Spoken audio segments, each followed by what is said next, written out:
महिला पहलवानों के समर्थन में सर आपने ज्ञापन दिया है कि दिल्ली जाएंगे, जी। क्या इस पर कहना है?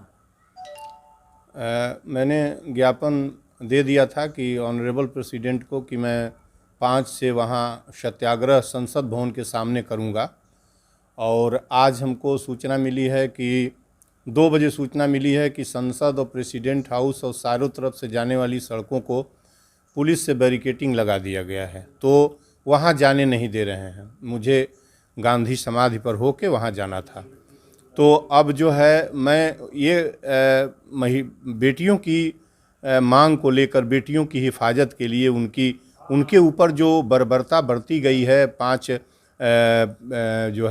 28 तारीख को, उनके बर्बरता के विरुद्ध जो तानाशाही हुकूमत, क्रूर और जो बर्बर तानाशाहियत का मिसाल आपने देखा कि जिन बेटियों ने अपनी जांघों और भुजाओं की ताकत से दुनिया को अवनी पर पटक कर और तिरंगे को फहराया, उन बेटियों को घसीटा जा रहा था दिल्ली के सड़कों पर। ये हिंदुस्तान हो गया है, ये यहाँ की व्यवस्था हो गई है। मैं कैसे देख पाऊँगा इस चीज़ को? कैसे देख देख के हमको कष्ट हो रहा था। यही देखने के लिए हमने एक खत लिखा कि मैं दिल्ली पहुँचूँगा और 5 चूँकि पर्यावरण दिवस है 5 जून, वहीं जो है दिल्ली में संसद भवन के ठीक सामने मैंने आमरण अनशन करने का संकल्प लिया। संसद भवन के ठीक सामने इसलिए कि संसद भवन और सराउंडिंग ज़मीन के ऊपर जितना अधिकार किसी अन्य का है उतना ही अधिकार मेरा है। संसद भवन पर पंचायत के लिए बेटियां और महिलाएं शांतिपूर्ण ढंग से जा रही थीं, शांतिपूर्ण ढंग से पंचायत के लिए जा रही थीं। उन बेटियों के ऊपर आप पटक के सीने पर और अन्य जगहों पर घसीट रहे हैं, पैर रख रहे हैं, वो दृश्य देखने लायक नहीं था। यही हिंदुस्तान का मतलब है, यही नारी का मतलब है। इसलिए मैंने वहाँ जाने का संकल्प लिया था, लेकिन अब किसी कारण से मेरा टिकट बन गया है। यदि टिकट ओके नहीं हुआ तो शायद मैं न जाऊं। और दूसरी बात है कि पिछली बार मैंने टिकट जो स्लीपर क्लास का था उसमें मैं भूसे की तरह भर के दिल्ली पहुंचा था, मेरी तबीयत खराब हो गई थी। तो 5 तारीख का जो दिल्ली जाने का मेरा कार्यक्रम है, फिलहाल मुझे लगता है कि स्थगित मैं कर रहा हूं। और वह यहीं जो है गांधी प्रतिमा के नीचे, यहीं से क्या मतलब है? यहीं वो बेटियों के लिए और उनके ऊपर जो जुर्म ढाया गया है, और जुर्म क्या ढाया गया है? इस देश के अंदर डेमोक्रेसी नहीं है, रिपब्लिकन गायब है, ये कॉन्स्टिट्यूशन की हत्या कर दी गई है। अरे क्या बात है कि एक भवन जिसको आप संसद कह रहे हैं और उसमें दिव्यता भव्यता, भवन की विशालता देख के आप जो है आश्चर्यचकित हो रहे हैं, और आपके थोड़ी दूरी पर बेटियों को घसीटा जा रहा है सड़क पर। ये कैसी डेमोक्रेसी है भाई? और ये कैसा गणतंत्र है? मैं तो नहीं समझता हूँ। और गणतंत्र भवन के 1-2 किलोमीटर के पास बगल में ये काम हो रहा था, और हमारी गढ़मुखिया उसी हाउस में बैठी थी, उसी वायसराय इरविन के बनवाए हाउस में।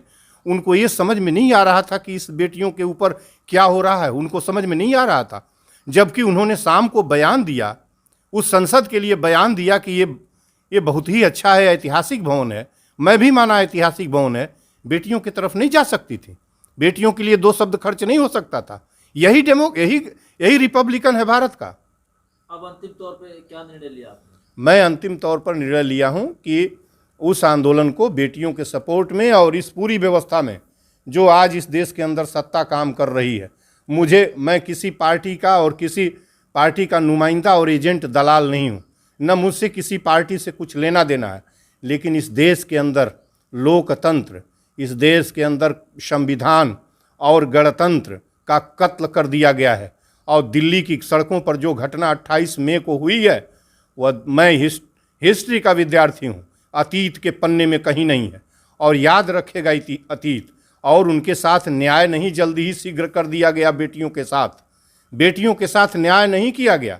न्याय यही है कि 40 केसेज का अभियुक्त जो है वो माननीय बन के सदन में जाके बैठ रहा है, और उसको आप जेल क्यों नहीं डाल के उसकी इंक्वायरी करा रहे हैं, कायदे से इंक्वायरी। और इंक्वायरी तो केवल जुडिशियल इंक्वायरी माननीय ऑनरेबल सुप्रीम कोर्ट के मैंने लिखा है अपने उसमें रिक्वेस्ट में कि जस्टिस माननीय जस्टिस नागरत्ना के अधीन एक कमेटी, महिलाओं की कमेटी बनाई जाए। पुरुष बेटियों पर आप यौन शोषण हुआ है, बलात्कार हुआ है, जो भी हुआ है, पुरुष उसमें क्या जांच करेगा? पुरुष की कमेटी, जिस कमेटी में पुरुष हो उसकी जांच क्या करेगा? बेटी बता रही है कि हमारे साथ गंदी हरकत कोई किया है, उसमें पुरुष क्या जांच करेगा? उनके अधीन एक जांच कमेटी हो और जिस व्यक्ति के विरुद्ध में मुकदमा नहीं दर्ज हो रहा था, जिस व्यक्ति पर 40 केसेज हैं, उस क्रिमिनल से लेके गैंगस्टर और टाडा तक के केसेज हैं, इन्वॉल्व है वो, उस व्यक्ति को आप जांच, कौन भारत की एजेंसी उसकी जांच करेगी? बिना न्यायिक कमेटी के उसकी कोई जांच नहीं हो सकती। और ये जिस देश के अंदर जो हो रहा है, बेटियों के साथ न्याय की मैंने मांग किया है। और मैं यदि शीघ्र ही कुछ नहीं हुआ और सरकार नहीं की तो मैं गोरखपुर के गांधी प्रतिमा के नीचे, मैं दिल्ली की सिचुएशन देखकर, मैं भयभीत नहीं हूँ दिल्ली से, लेकिन दिल्ली की सिचुएशन देखकर फिलहाल मैं दिल्ली न जाने का बात कर रहा हूँ, आप मीडिया से बता रहा हूँ। और उस आंदोलन को मैंने स्थगित नहीं किया है। दिल्ली गोरखपुर के गांधी प्रतिमा के नीचे मैं वो आंदोलन करूँगा।